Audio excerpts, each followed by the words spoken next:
নমস্কার, আমি বিশ্বজিৎ আর আপনারা দেখছেন আমার ইউটিউব চ্যানেল পাঞ্ছারামের বাগান।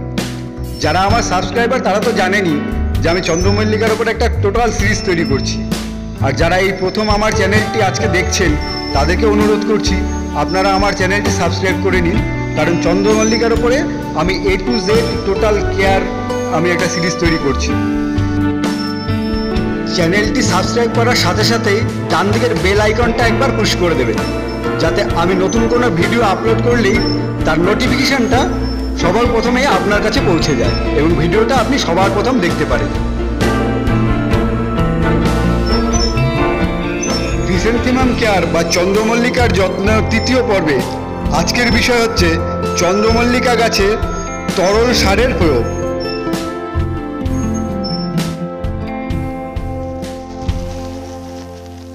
এইটা হচ্ছে সুফলা সার। সুফলা এই প্যাকেটটার দানা দানা বাদামি রঙের, এটা হচ্ছে সুফলা। আর এটা হচ্ছে সর্ষের খোল। এই সর্ষের খোল, এই সুফলা আর সর্ষের খোল একটা নির্দিষ্ট অনুপাতে মিশিয়ে এটাকে লিকুইড তৈরি করা হবে। এই সর্ষের খোল 75% এবং এই সুফলা এটা 25%। সর্ষের খোল 75% এবং সুফলা 25%, এটা দিয়েই লিকুইডটা তৈরি হবে। ভিডিওটা দেখতে থাকুন। সবাই সুস্থে থাকুন, আনন্দে থাকুন। শীতের মরশুম সিজন শুরু হচ্ছে ফুলের। চুটিয়ে ফুল গাছ তৈরি করুন এবং আপনার ছাদ, বাড়ি, বাগান একদম ফুলে ফুলে ভরিয়ে দিন। টবে বা মাটিতে যখনই যে কোনো গাছে যে কোনো সার প্রয়োগ করার পূর্বেই গাছের গোড়ার মাটিগুলোকে ভালো করে খুঁড়ে দেওয়া উচিত। একদম খুঁড়ে গাছের গোড়ার মাটিটা আলগা করে দেওয়া উচিত, কারণ যাতে ওই সারটা সম্পূর্ণ মাটিতে খুব ভালোভাবে মিশে যেতে পারে।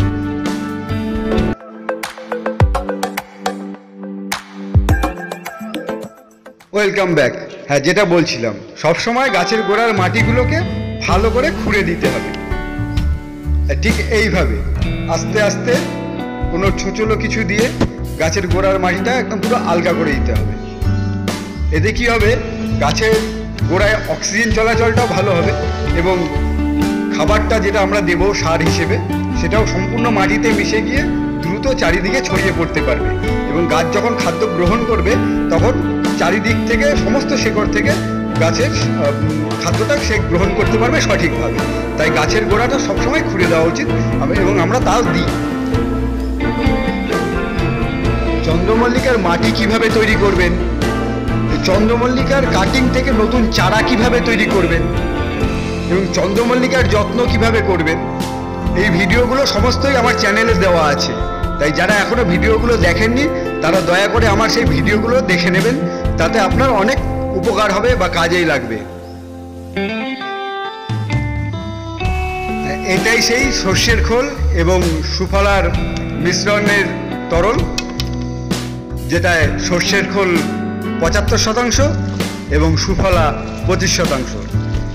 এই দুটোকেই 7 দিন ভিজিয়ে রেখে এই লিকুইডটা তৈরি করা হয়েছে এবং 7 দিন ভিজানোর পরে যেটা তৈরি হয়েছে তার সঙ্গে আমি আজকে নতুন জল মিশিয়ে এটা একদম পুরো পাতলা করে নিলাম এবং আস্তে আস্তে এটা খানিকক্ষণ রেখে দিলেই এটা থিতিয়ে এর ভারী অংশটা নিচে চলে যাবে। আর ওপরে যে তরলটা আছে সেই তরলটা কিন্তু আমরা সার হিসেবে গাছকে দেব।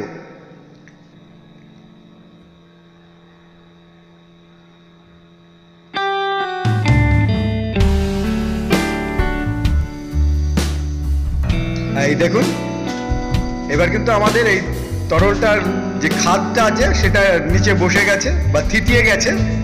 এখন আমরা এই ওপরে দেখুন শুধু জলটাই ওপরে আছে।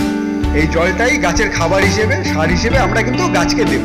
এবং প্রত্যেকটা টবে আমার যেমন সব 10 ইঞ্চি টবে লাগানো আছে, দুটো 8 ইঞ্চি টবে লাগানো আছে, আর বাদ বাকিগুলো কিন্তু 10 ইঞ্চি টবে লাগানো আছে। তো এই 10 ইঞ্চি টবে আমি এই 1 মগ জল দেব। এই 1 মগ জল মানে 1 মগ সার। এই 1 মগ সার দেবো এক একটা টবে।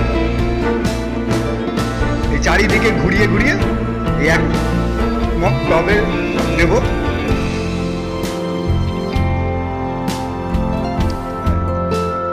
প্রত্যেকটা টবে 1 মগ করে দেব। এই সুফলা এবং সর্ষের খোলের লিকুইডটা। আর এই সার দেওয়ার সময় আমরা একটা জিনিস সবসময় লক্ষ্য রাখবো বা মনে রাখার চেষ্টা করব না, আমরা মনেই রাখতে হবে, মনে রাখবো যে যখনই গাছে কোনো খাবার দেব, আমরা যে কোনো সার দেব, সারটা দেওয়ার পরে কিন্তু গাছটাকে ভালো করে স্নান করিয়ে দেবো। কারণ এই যে আমরা এই পচা লিকুইডটা দিচ্ছি, এটা কিন্তু পাতার মধ্যে লাগছে, এবং আমরা যদি গাছটাকে এই সার দেওয়ার পরে ধুয়ে না দিই ভালো করে, তাহলে কিন্তু গাছের পাতাগুলো যেখানে যেখানে এই সারগুলো লেগেছে সেখান থেকে পচন ধরতে পারে, গাছের পাতাগুলো পচে যেতে পারে। তাই আমরা কি করব, প্রত্যেকবারই যখনই যে কোনো সার দেবার পরেই কিন্তু আমরা গাছটাকে ভালো করে স্নান করিয়ে দেব। ঠিক এইভাবে স্প্রে করে প্রত্যেকটা গাছকে ভালো করে স্নান করিয়ে দেবো, আর পাতাগুলো ভালো করে ধুয়ে দেবো, যাতে ওই পচা লিকুইডটা পাতায় বা গাছের কোনো অংশে কোনোভাবেই লেগে না থাকে। খুব সাবধান থাকতে হবে এই বিষয়ে। তাই আমরা গাছগুলোকে খুব সুন্দর করে ভালো করে ধুয়ে দেব। এই লিকুইডটা আপনারা সপ্তাহে একদিন ব্যবহার করবেন, মানে 7 দিন অন্তর অন্তর একবার করে গাছের গোড়ায় 1 মগ করে এই লিকুইডটা দেবেন। এই লিকুইডটা ছাড়াও চন্দ্রমল্লিকা গাছে আমি পার্সোনালি একটা সিক্রেট লিকুইড বা তরল সার ব্যবহার করি,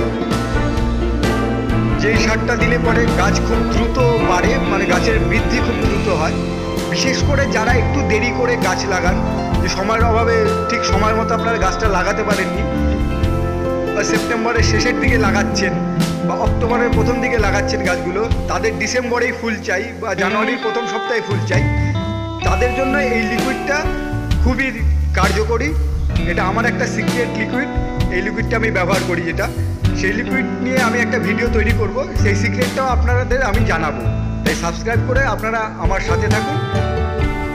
2-1 দিন পরেই কিন্তু আমি আমার সেই সিক্রেট লিকুইডের ভিডিওটা আমি আপলোড করব। তাই আমার চ্যানেলটা দেখতে থাকুন, সঙ্গে থাকুন।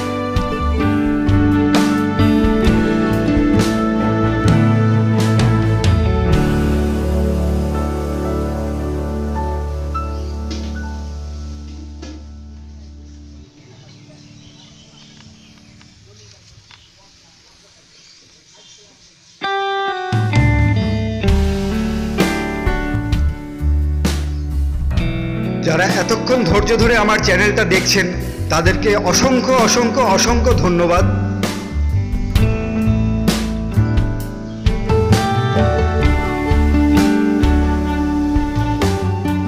নমস্কার, আবার দেখা হবে পরের ভিডিওটায়। সুস্থ থাকুন, ভালো থাকুন।